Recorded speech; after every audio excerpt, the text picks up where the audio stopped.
Et salut à tous, c'est Locan pour Locan.fr avec une superbe voix comme vous le constatez et madame qui tient le lustre de la cuisine pour m'éclairer la tronche et qu'on puisse tourner une vidéo quand il fait nocturne dehors. Aujourd'hui on va parler de Day One. Push the tempo, push the tempo, push the tempo, push the tempo, push the tempo, push the tempo, push the tempo, push the tempo.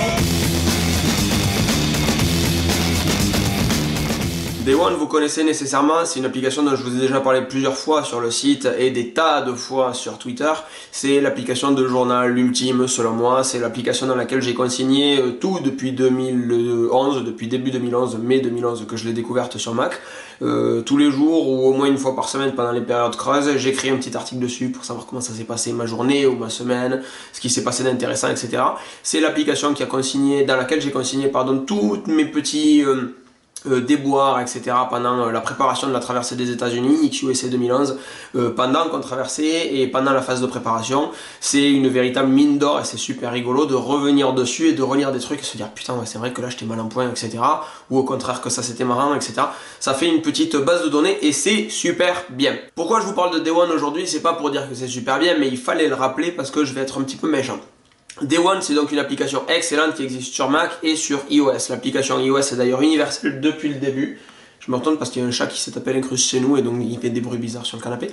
Et donc l'application iOS a toujours des petites améliorations en plus que l'application Mac. Et ça, c'est un petit peu chiant. C'est-à-dire que l'application iOS a été la première à avoir les photos.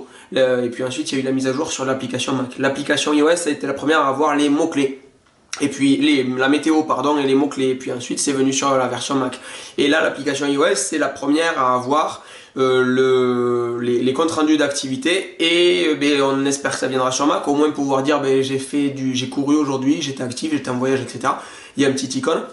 Et maintenant la version iOS par contre elle est couplée au M7, donc le coprocesseur de l'iPhone, qui permet de dire combien de pas vous avez fait dans la journée. Le problème existentiel sur Day One c'est donc celui-ci. Ça c'est l'article que vous avez sous les yeux en dessous de cette vidéo si vous êtes sur locan.fr, c'est mon brouillon à moi en Markdown. Donc comme vous voyez ça c'est écrit sur le Retina et c'est synchronisé ici ensuite. Par contre ici je peux afficher la quantité de pas que j'ai fait dans la journée. Je peux afficher si j'ai été... Donc ça évidemment la quantité de pas c'est pas un truc qui sera ajoutable.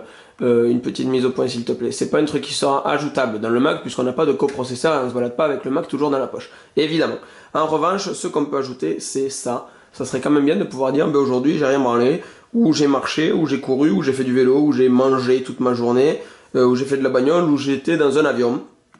Ça serait quand même pas mal de pouvoir dire ça et faire un petit down, boom, et sans avoir à passer par cette foutue application iPhone à chaque fois qu'on veut faire un truc dessus, tout simplement. Voilà, donc en soi, rien de méchant sur l'application Day One sur iPhone, c'est bien qu'il y ait de l'amélioration, etc., mais ça serait quand même plus compréhensible, je pense, pour les personnes qui l'utilisent, du moins pour moi, peut-être que je suis une exception, un cas particulier, j'en doute pas, que l'application iPhone et l'application Mac soient mises à jour en même temps, de telle sorte qu'on ait les mêmes fonctions sur l'un et sur l'autre.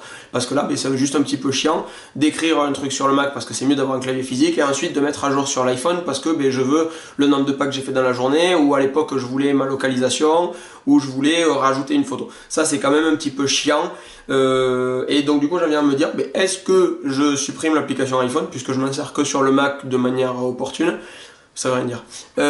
Et est-ce que ça sert à rien de rigoler, toi qui tiens la lampe là derrière, sinon je montre aux gens comment t'es sexy avec les bras en l'air en brassière. Voilà. Ça. Surtout quand tu viens de revenir courir, que t'es toute rouge.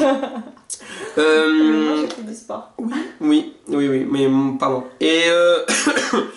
Et donc voilà, donc une petite vidéo sur Day One, etc. histoire de vous faire part de mes malheurs. C'est quand même des graves problèmes que je rencontre, comme vous pouvez le constater.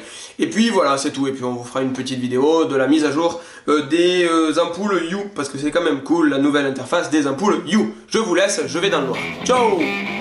Push the tempo, push the tempo, push the tempo, push the tempo, push the tempo.